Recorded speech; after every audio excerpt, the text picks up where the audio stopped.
Hello, and welcome to episode 2 of the Sarah Seams podcast.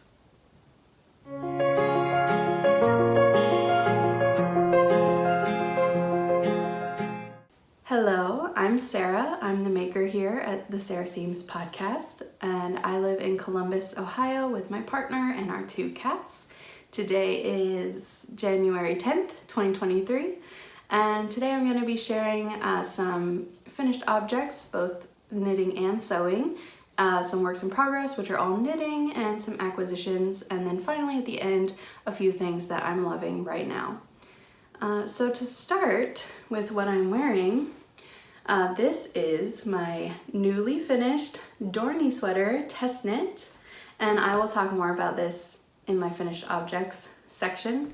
Actually, I guess I can just jump into that now. So this is also my first finished object, so scoot back a little so you can see more of it, and I'll pop a little video in so you can see how it wears. But yeah, I finished this test knit for Rebecca at the Crayabea podcast and on Instagram. You can find her there as well, and I love it. This is probably one of my favorite things I've made to date.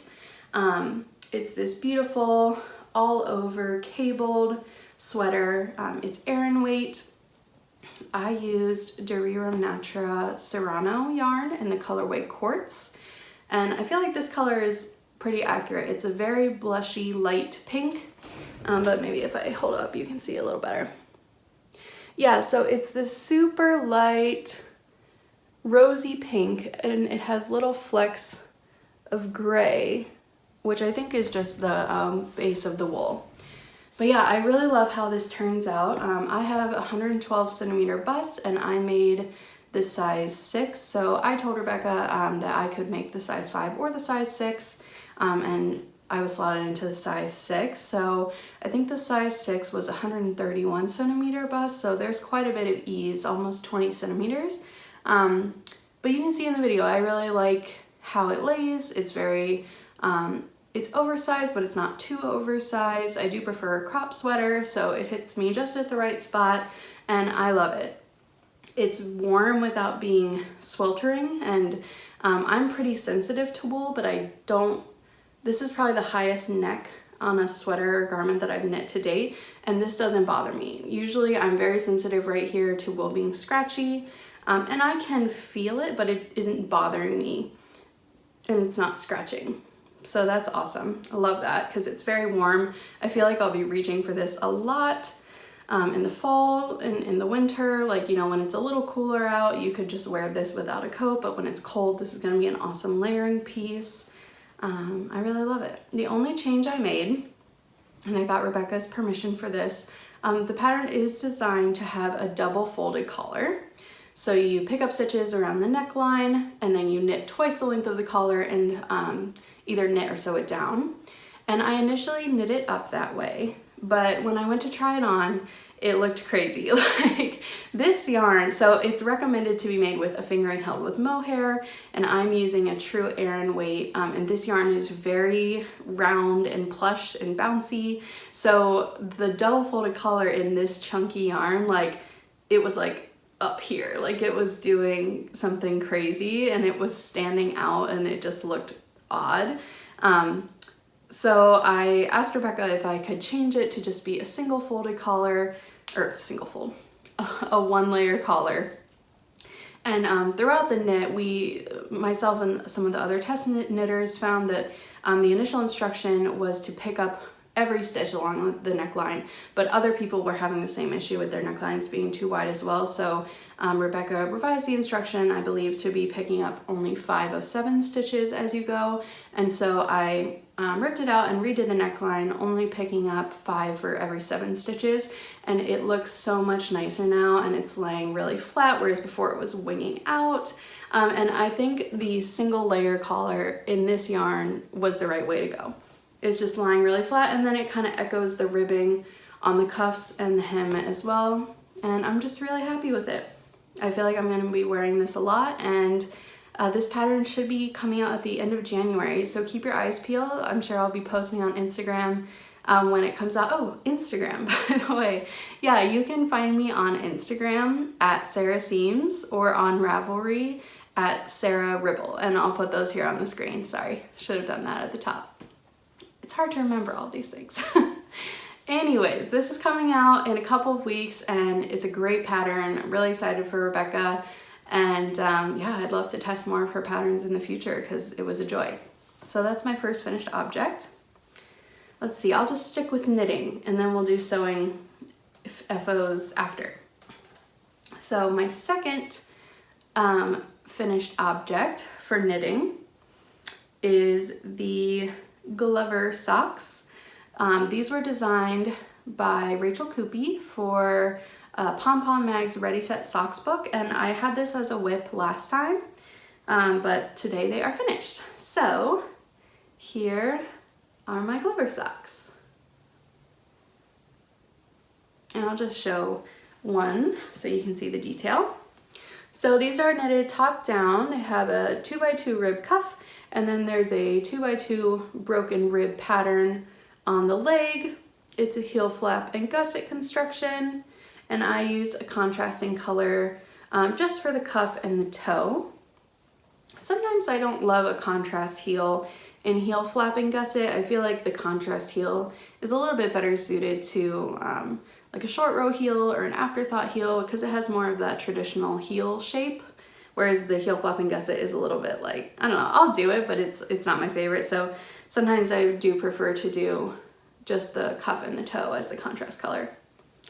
So yeah, I finished these up for my partner. It's his first pair of hand knit socks that he's getting, and he's very excited. I told him he couldn't have them until after I recorded the podcast, so he'll be happy to get these now. But yeah, the yarn's super, super beautiful. This was gifted to me in the Winter Wishes sock swap by my partner Jess, and that swap is hosted by La Mercerie, and it's like my favorite holiday tradition now. Every year you get matched up with a partner and then you exchange sock yarn basically in like a little gift box. So Jess sent me this, and it's from Witchfire Fiber Arts, which is a yarn dye. I always want to say Fiber Co, but that's not right. And it's so beautiful. This was a set, so it came with the main marled yarn and then the green mini. And I just love this main color. It's like a taupey with little dots of like inky blue. It's just really beautiful, and I love how these turned out. This is an 80-20 merino nylon blend. Make sure I'm not forgetting anything. Check my notes here. Yeah, it does come in three, all the sock patterns in the Ready Set Socks book come in 3 sizes. And I really enjoy the Ready Set Socks book. I'm thinking about doing a little book review mini episode about that. So if you'd be interested in seeing that, let me know below in the comments. So those are my Glover socks, and that's all of my knitting FOs for today. So let's jump into sewing FOs. All right, so today I have 2 sewing finished objects, and I don't love either of them. So today we're gonna talk a little bit about sewing struggles. And I don't like to call them fails. I see a lot of people saying that, and it sounds cliche to say, but like, I find that I can almost always turn something I don't love into something else, or learn something from it at the very least. And you know, I've been sewing for a very, very long time, and I am still learning, and I am still trying things out. So, you know, I feel like it's important to share these things that don't work out the way they want them to, just as much as things that do, so that we can all learn from each other and help each other grow. So the first one is my Heather Blazer hack, vest hack. So I talked about this a little bit on the last episode as my next upcoming sewing project, work in progress. And I'll pop a picture of the finished vest up here on the screen. So I took the Heather Blazer pattern by Friday Pattern Company, which is available up to 60-inch bust, 53-inch waist, 63-inch hip. And this is the size XXL that I made, just straight, because I plan to wear it open. So I took this and made it into a 2-color vest hack. So I had seen Siri Kate on Instagram had made a vest hack, and it was shared on the Friday Pattern Company blog, and I'll link that below if anyone's interested. I loosely used that as a guide when I was making this. And the nice thing about the Heather Blazer is that it already has center, front, and back seams on all the pieces, so the 2-color hack was super easy. You didn't have to do any pattern alterations to get the like 2 colors side by side look, because it's already built into the pattern. There's already a center back seam on every piece, center front, you know, you just cut one color and one the other color. However, I did find the sewing order of turning it into a vest instead of a jacket was a little bit tricky. So I got there eventually, but I definitely struggled with the, you know, the first time I turned it right side out. Sorry, that's my computer going. The first time I turned it right side out, I had sewed the armholes wrong, and it was like a tube instead of a jacket. It was kind of a mess. So I did eventually get there. However, I don't love it. I love how it looks. I love the 2-color combo. It's just, this fabric is not the best pairing for this pattern. And I think this is something that a lot of sewists struggle with, whether they're brand new or very experienced, is pairing fabric with pattern. I try to use a lot of secondhand materials, and I think that makes this even trickier. So I got these 2 wool fabrics, or wool blends. I'm not exactly sure what they are, because again, they were secondhand to me at a fabric swap. They were not labeled, so I'm kind of just guessing at their content. I think they're wool blends, and I wanted to try them for this project, and I did, and I sewed it up, and it was very fun to sew it up. But I don't think it's a good marriage of fabric and project. It's not, they didn't press particularly well. The light gray pressed better than the dark gray, so the light gray parts are a little bit more crisp than the dark gray parts, and this is a pattern that doesn't have any top stitching or anything. It's just a lot of pressing to get your neat edges, so it's a little bit bubbly, and I don't love how it turned out. And I'm gonna try and outfit it a little bit in my wardrobe and see how I feel, but if I just find it's not working for me, I will maybe try and sell it, find somebody else who would like it, or donate it, or I will just keep it and cut up the pieces to reuse them for little bags or something like that. So this one I'm not sure about. And that's okay, you know, life goes on. So that is my Heather Blazer hack. I would definitely make the Heather Blazer again. I would love to have maybe a linen version for the summer. And I like the vest hack, it's very cute. I just don't like it in this fabric. And so that's how it goes. So my second one is a little bit more disappointing to me, but I think it can be easily remedied. So the peppermint wrap skirt is a really popular sewing pattern in the sewing community, and I've been wanting to make one for a really long time. It's been on my list forever. This is a free pattern. It goes up to a 55-inch hip, which is not the best, and I did not realize that until after I decided to make it. So I don't know if I'll be making it again, just because it's, A, I don't love how it fits me, and B, it's not the most size inclusive pattern. But yeah, this is a free pattern available from Peppermint Magazine's website. And so I got this hemp cotton stripe blend fabric from Blackbird Fabrics, and I had intentionally wanted to make this into an Olia shirt dress, but it came in and it was way too thick for that. It's like 6 ounces, so I don't know what I was thinking in my brain when I ordered it, but sometimes we do these things. So it came in, and I knew I was gonna have to find a different use for it, and I thought, oh, I'll use this for my peppermint wrap skirt. And I sewed it up super quick and easy sew, very clever construction. I really enjoyed making it. I made it in like a couple of hours in an afternoon. But I went to try it on, and I just don't love how it fits me. I don't feel comfortable in it. I don't feel like it's secure. So I have I did grade between sizes. I graded between sizes H and I, which were there was only one size beyond that still available. because my hips are a bit wider than a larger size normally than my waist.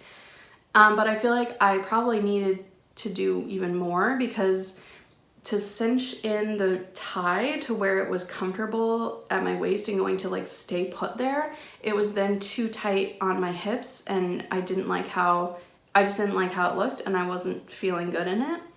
And when we make our own clothes, we should feel good in them. That's the whole point. So yeah, this one was not a win for me, but it's big pieces of fabric with not a lot of details, so I'm pretty confident that I can sew this, cut it up into a Maeve skirt by True Bias, which is one of my all-time favorite skirt patterns. I think I have like 4 or 5 of them already, but I wear them constantly, especially in the summer.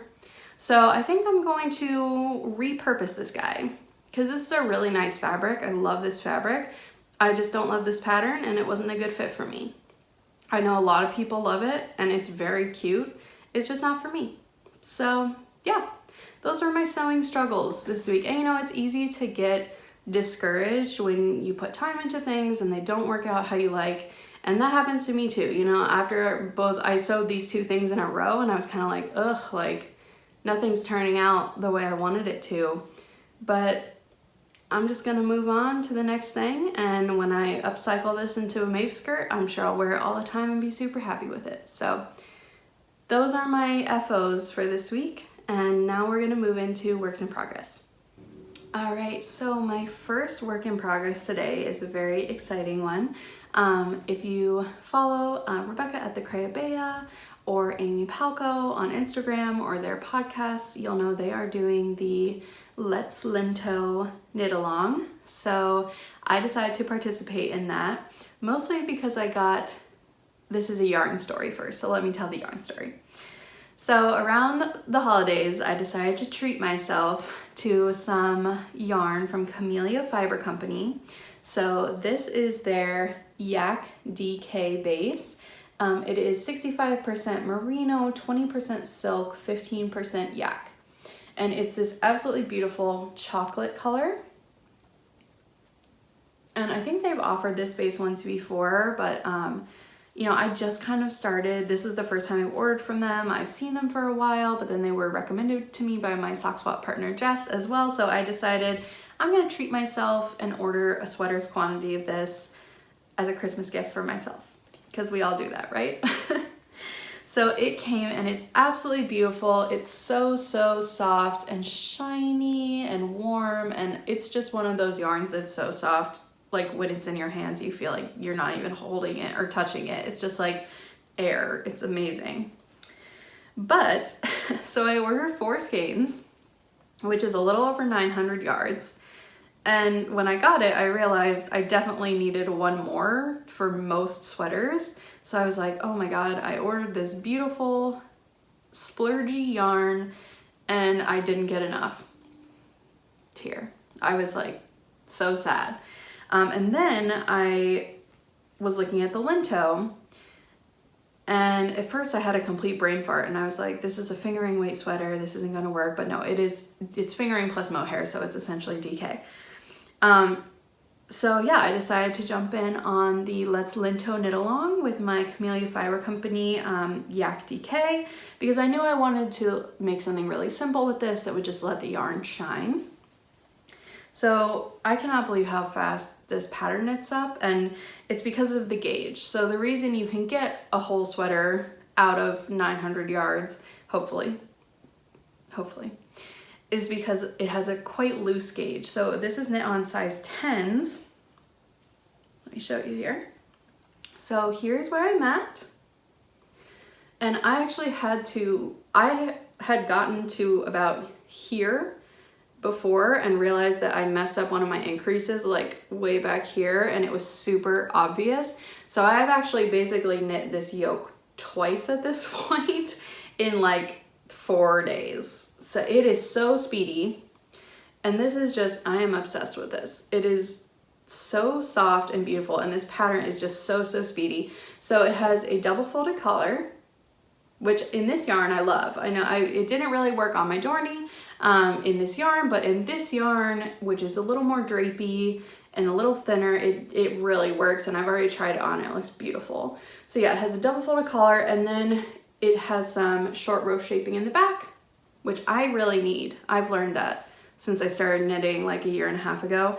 I have to have short row shaping in a garment that's gonna fit close to my neck, because you know, your upper back is a little bit rounded and it comes up higher. So if you don't have the short row shaping, it just doesn't fit me right. You know, I'm sure it works for some people, but I think that's something I need in every pattern going forward that I make for myself. So yeah, so then it's just knit front and back increases at the raglan points. And yeah, I have now knit the entire yoke, so I'm just ready to separate for the sleeves and body and keep working on the body. So yeah, this is flying and I'm obsessed with it. Like, it's so soft and I can't wait to have this in my wardrobe. And I also just wanted to show you these really beautiful little stitch markers that are all the card suits in marble. My sister made these for me. She is a jewelry designer and she's made a lot of my stitch markers and I just love them. So those, I always feel like happy when I get to use those in a project. So yeah, that's my linto. And I think the knit along is going until the end of March. So you have loads of time to jump in if you want to jump in. I think it's just hashtag Let's Linto on Instagram, and they may have a Ravelry page as well. But yeah, it's super fun. Honestly, I feel like you could knit 3 of these by the end of March. Like, it's so quick and such a satisfying knit. This is actually my first ever just like stockinette plain raglan sweater that I've knit. I think what got me really excited about knitting was more complicated patterns, but now that I'm like obsessed with knitting, I find a lot of joy in the more simple patterns as well. But I don't know if I started with that, if it would have held my interest, but now I enjoy it as just like keeping my hands busy kind of work. So that is my linto sweater. And the linto is also available up to 168 centimeter bust, so it's pretty size inclusive. Okay, my next knitting whip is something I've been working on for a long time and probably will be working on for a long time, but I recently picked it back up. I'm sure you'll see this one at various states of progress for the foreseeable future because it's not something I will be able to finish quickly, but I really enjoy just being able to pick it up and knit a few rows on it whenever I feel like it or have a minute. And this is the Keswick scarf from Pom Pom Mag. So let me see if I have a picture in here. Yes, so it is this scarf, and this is from the autumn winter, spring summer 22, autumn winter 22 Pom Pom anniversary edition. And as soon as I saw this scarf, I knew I had to make it. Had I ever done intarsia before? No. Did I choose an intarsia project that requires at times 9 bobbins of yarn? Yes, I did. Do I love it? Yes, I do. So this is how I operate. I just jump in feet first to the most complicated projects possible, and I love it. So let me show you. This is crazy. This is like the most colorful thing I've ever made, and I'm obsessed with it. So here is my Keswick.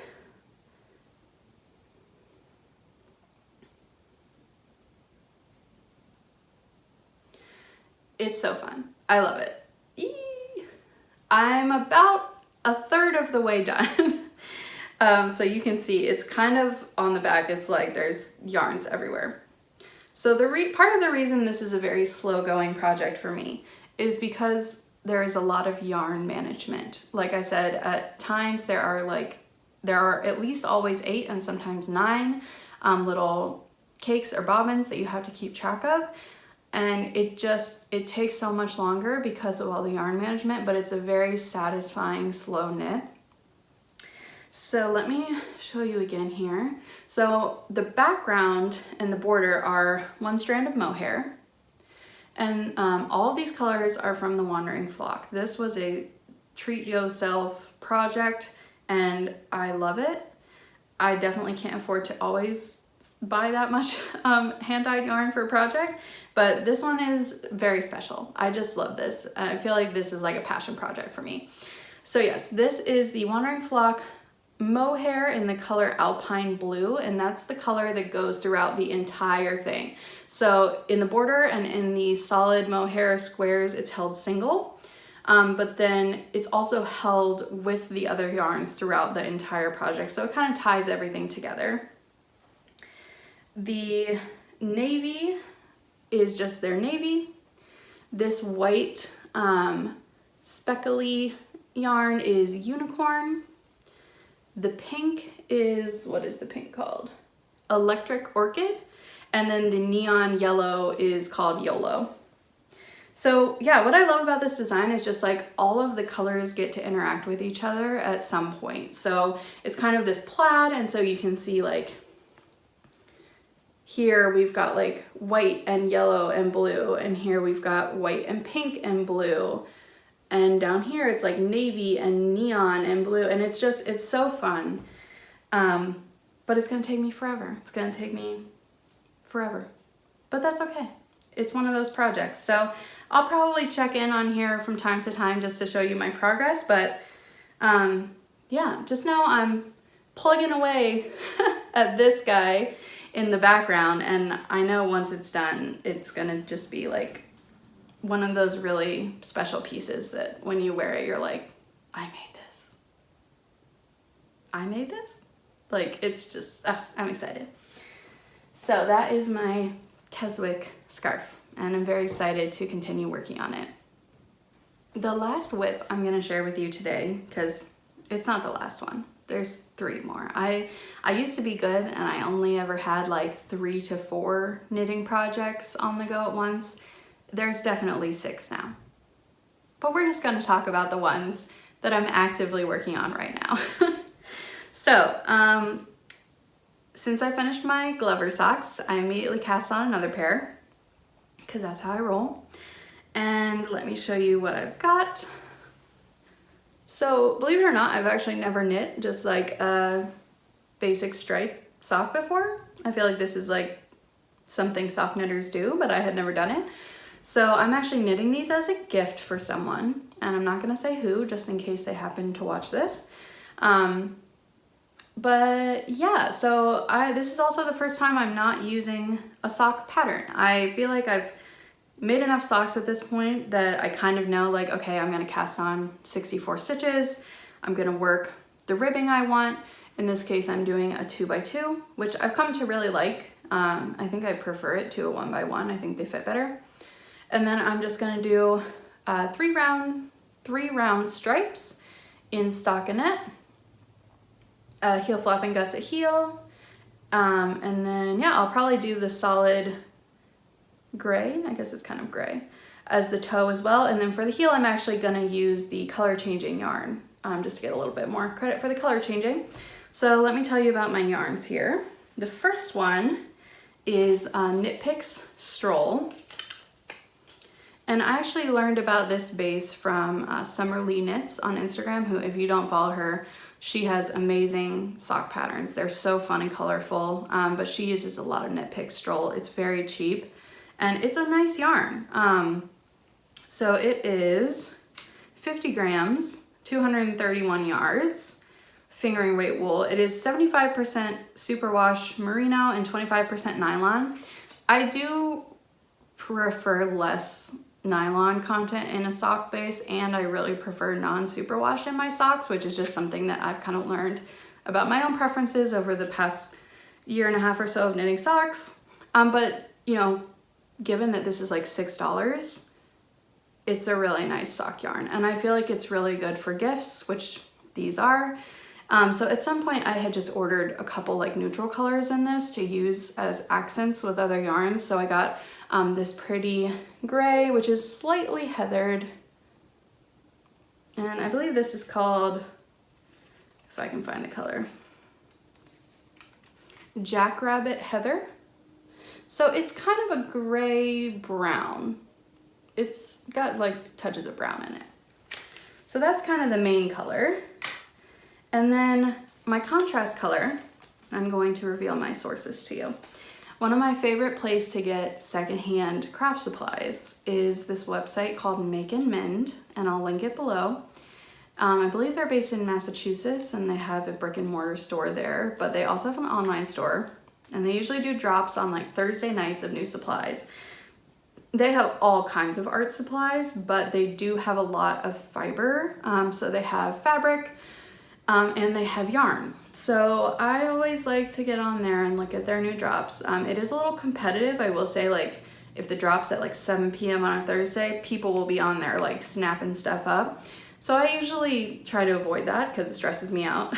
So when I see they've done a new drop, I'll sometimes just go in like the next morning and see what's left, like what people didn't pick up. And that's how I got this color changing yarn. So let me show you the yarn. Sorry, it's attached to the sock here. So it has 3 colors plied together that shift throughout the ball. And it's really pretty. So I think pairing that with the Jackrabbit Heather, it's low contrast, but it's pretty, like it's subtle. And this yarn, sometimes when I get yarn from Make and Mend, there's no label. So sometimes it's a mystery skein. But this one did have a label. So this is Jojo Land. I believe it's 100% superwash merino. And the color is Blooming Garden. Yes, so 50 grams, 220 yards, 200 meters. So yeah, that is my last whip. A little pair of simple striped socks. And I have to have these done by the end of the month. So next time might be a finished object. We'll see. I'm going to Chicago this weekend to help a friend shop for bridesmaids dresses. And I will not be driving the car, so I'm gonna have like a solid 12 hours of car knitting this weekend, which I'm very excited about. So I'll probably bring those socks and I'll probably bring my linto and see how far we get on those things. So all of that being said, now we're gonna move on to acquisitions. Alrighty, so I do have a few acquisitions to share today. For Christmas, I received a gift card to one of our local fabric and yarn shops here in Columbus, and it's probably my favorite one. I actually used to teach some crochet classes there. It's an amazing shop. It's called So to Speak, and it's in Worthington. If you ever get a chance to come to Columbus, you gotta go to this. That's the one place you gotta go. It's a beautiful store. It's in an old library that's been converted into a few different things, so it has super tall ceilings. It's just absolutely beautiful. Worth a visit every time. So I got a gift card to there for Christmas, which is something I ask for every year because I know I'll be able to use it. And I got a couple things that I'm going to share with you. So there is a sewing pattern that is very popular in the Instagram community that I have never made, and that is the Zadie jumpsuit. I'll put a picture of it here on the screen. I can really struggle with jumpsuits fit-wise because I'm one size on the top, another size in the waist, and even another size in the hip.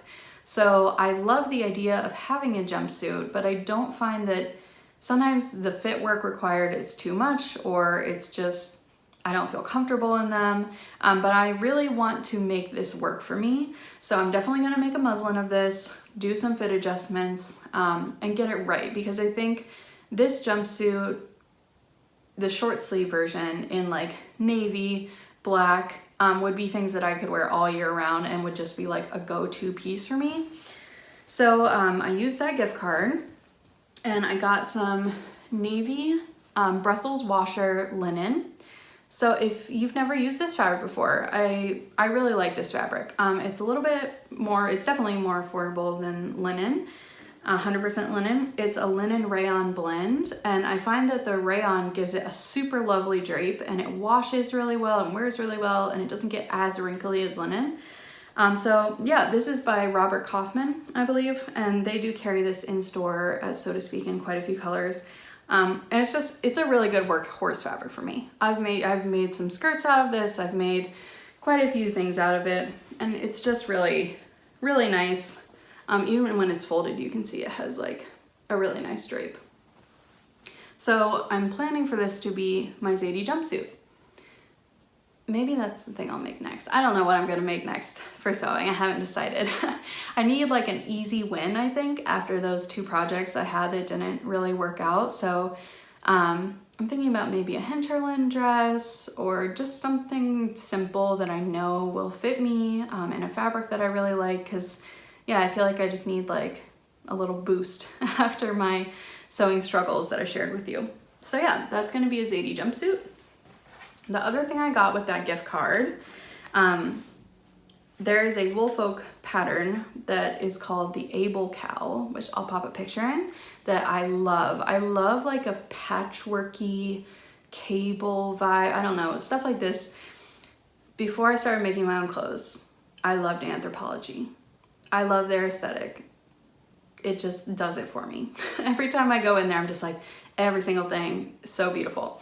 This looks very Anthropologie to me. Like I no longer really shop ready to wear unless it's something really special or specific that I can't make myself. But this is the kind of thing that just has like a little bit of like whimsy to it, I guess, like something special and unique. So I love this design. But I wasn't really gonna splurge for Woolfolk yarn. I have used Woolfolk yarn once. It was wonderful. I would love to use it again someday, but I had this gift card, so I wanted to find something that would work for me from the local shop. And what I ended up getting was this Quince & Co. Osprey. This is their Osprey base, which is their Aran weight, and it is a pretty chunky Aran, but this almost exactly matched the like yards per grams of the Woolfolk yarn that was recommended, so I think this will be a good substitute. And it's 100% American wool, which I love, and this is the color Twig. So yeah, I got 2 of these, and those are gonna become an Able Cow, hopefully in the not too distant future. Okay, and my last acquisition here. So this one has a little bit of a story. So my partner Troy is extremely knit-worthy, and I told him all about the sweater curse, because I wanted him to be aware before he accepted the gift of a hand knit sweater. Not that I really believe in the sweater curse, but it's out there. So I told him, his birthday's in March, and I told him, I'd like to make you a sweater for your birthday, which is in T-minus 2.5 months at this point. It's like a month and 3 weeks. And I forget where I saw this, but somewhere I saw this Sandnes Garn magazine. Maybe it was on Instagram or another podcast. I'm sorry, I can't remember where I saw someone talking about it, but every single pattern in here is super beautiful. So I kind of was showing him online. I was like, what do you think about one of these patterns? Because I had shown him a couple other patterns, and he was kind of like, but he really liked the ones in this book. So I said, okay, pick whichever one you want and I'll make it for you. So he picked, I believe this is the North Sea. Yeah. So this is the pattern that he picked, the North Sea sweater, which is a raglan. And it has a little bit of, it has all over color work, but it's a small, easy to memorize pattern. So I said, okay, great, I'll order it. So I went on Mother Knitter's website, which they are a US distributor of Sandnes Garn products. So they had the magazine, and their website's super cool and easy to use. I'll link it below. So I basically picked the pattern, and then it automatically links to the yarn in the quantities that you need, and you can just add it all to your cart together. And that was super easy, and I loved shopping that way. They made it very, very easy. So this sweater is knit up in the Sandnes Garn mini alpaca, and this is my first time using Sandnes Garn. I know this yarn is very popular, and I am excited to try it. I do really like it so far. So this is their mini alpaca, and I don't know if that's backwards for you. I'm sorry, it looks backwards to me, but I hope it's not for you. Yeah, after he picked this sweater, I was like, great, okay, great. And I was so excited, so I just went online and ordered everything. And then when the yarn came, I was like, and I really started looking at the pattern book, I was like, oh, this is a fingering weight sweater, A. which somehow I managed to miss when I was buying the fingering weight yarn. It didn't really sink in until I got it. And I was like, oh, this is 2.5 mm needles. Like I haven't knit a fingering weight sweater yet, even for myself. So I was like, okay. And then I was like, oh, it's all over colorwork. And then the kicker really was, oh, it's bottom up. It's a bottom up raglan. Ugh. You know, haven't done that yet, which I don't love it. So that all combined made me a little bit less excited about this project and made me realize that it's going to take forever to knit. So I'm still gonna make it, and I did go ahead and swatch for it, and the swatch is really cute. So here's the swatch. Oh, I should show you my other yarn color. So the main color, I don't know if they have color names. I think this one was like Rust. It says color 4035. So it's this very like orangey, rusty color, but it's definitely a little bit more orange than I expected. And then the contrast color is color 6063, which is this really pretty like denim-y, like a bright denim-y blue. So honestly, when I opened the package and I saw these next to each other, I was like, oof, like, I don't know. It's kind of a lot. Troy definitely prefers more color than I do. Like he tends to gravitate towards more saturated colors than I do. But I don't know, when I saw these 50-50 next to each other, I was like, that's kind of a lot. But I was like, I'm gonna go ahead and swatch and see what we think. So when I swatched, and the blue is in a much smaller ratio to the orange, I do really like it. And he really likes it, which is the most important. So yeah, in swatch, I really like it. And you can see it's just this simple little repeat of the color work. So I did not get gauge. I swatched on the suggested needle size, and it should have been 27 inches per 10 centimeters, and I got 31. So now I have to decide if I want to re-swatch like a good knitter with a larger needle size, or if I just want to go up a needle size and go for it. I feel like because this is it's gonna take me so long, I probably will swatch again, and hopefully I'll have enough yarn, and if I have to order more, I'll just order more. Because if I'm gonna put so much time and effort into this, I wanna make sure it's gonna fit, and I don't wanna run the risk of it being too small. I will say though, I find it a little bit challenging. So like to swatch in the round for color work, I feel like this gauge might not be 100% representative of what the actual like color work in the round will be like. So part of me just wants to like size up and go for it. And then, you know, once I get a little ways into the body, like measure it and see, because I don't know how accurate this really is.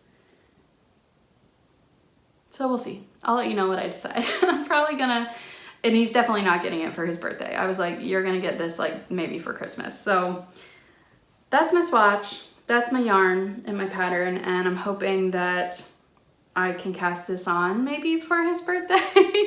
I need to finish a few other things first, and then I'll get to this guy. So yeah.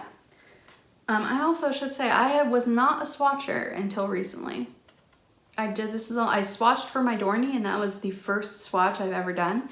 But garment knitting is also a bit newer to me. So I do feel like it's more important for garment than it is for like socks, which I knit a lot of, and I never swatch for socks. So yeah, those are my acquisitions. And now I'm gonna move on to a couple of things that I'm loving right now. Okay, so last segment, a couple things I'm loving right now. I'll try and keep this brief. The first one is a little scrap busting project that I wanted to share with you all today. So if you are ever using flannel, I love to take flannel scraps and turn them into little like makeup remover pads. So I use micellar water morning and night to like cleanse my face, remove my makeup. And so these little like round pads that you can buy, you can also make them yourself. So flannel, cotton, 100% cotton flannel is a great fabric for this. So I recently made a skirt out of this, and I had a little piece left, and I decided I would make some more of these. So basically all you do, create a little round template, and this is like 3.5 inches by 3.5 inches. Well, because it's a circle. So this is just like a cardstock template that I made. And then I just trace it onto the flannel, cut it out. And then if you have a serger, you can serge the edges, which is what I did, or you could zigzag them or pink them with pinking shears, just so they don't fray. But yeah, I made a whole little stack of these, and you can just throw them in the washing machine in a little bag to clean them. And I use these, like I said, twice a day, so I can really never have enough because I never remember to wash them and I always run out. So yeah, that's a great little scrap buster if you have some cotton flannel scraps laying around. I recommend using them for that. The second thing is another podcast that I recently discovered. And I know they've gotten a shout out on like Andrea Mallory's podcast and a few other places, but it is the Stitches and Starlight podcast, and it's fairly new as well. I think she's started like maybe a month or two ago, like around Thanksgiving maybe. And their name is Tashi, and she talks all about spinning and raw wool and processing wool, and I have not gotten into spinning. That's a rabbit hole I have not gone down yet, but I love listening to Tashi talk about it, and you can just tell how passionate she is about wool, and like it's amazing to see all the different raw wools and the fleeces that she's collected, and it's just a really great podcast, and I just feel like I'm hanging out with her, and I love that. You can find her on Instagram at Tangles and Starlight, or like I said, the podcast is called Stitches and Starlight, and I highly recommend it. And the last thing is just make-alongs. I'm very excited about make-alongs right now, so I'm excited to be participating in the Let's Linto knit-along that I shared about in my whips section earlier, and I'm also going to be counting that sweater towards Casey from Young Folk Knits podcast's Bougie Sweatshirt knit-along. So the Bougie Sweater knit-along is just anything sweatshirt knit-along that is anything that's like a cozy sweatshirt but like fancy. And I guess even if you make it yourself, that makes it fancy, but to me that yak yarn is very fancy, so the fact that I'm making like a plain raglan sweater, it's elevated by that yarn. So that one's counting towards the Let's Linto and the Bougie Sweatshirt knit-alongs. And then lastly, on the last episode, I shared about my next quilt project, which is going to be the Omega quilt by Miss Make. I'll put a picture up here. And they announced that they're doing a quilt along for this starting at the end of January, I believe on the 30th. So I'm definitely going to be getting in on that. I still haven't gotten fabric for this yet. I'm debating if I want to go thrift some fabric or just do like a scrappy version with stuff that's in my stash already, and I'm kind of leaning towards that option now. So yes, very excited to participate in this quilt along, and if you want to participate too, you can sign up through the link in their bio on Instagram, and again that's at Miss Make on Instagram. And that's what I'm loving right now. So please let me know in the comments, are you participating in any knit-alongs or quilt-alongs or make-alongs of any kind? I feel like there's so many happening right now, so I'd love to hear if you're participating in any of those. Let me know what you're working on. And yeah, I hope to be back in a couple of weeks, and happy making. Thank you.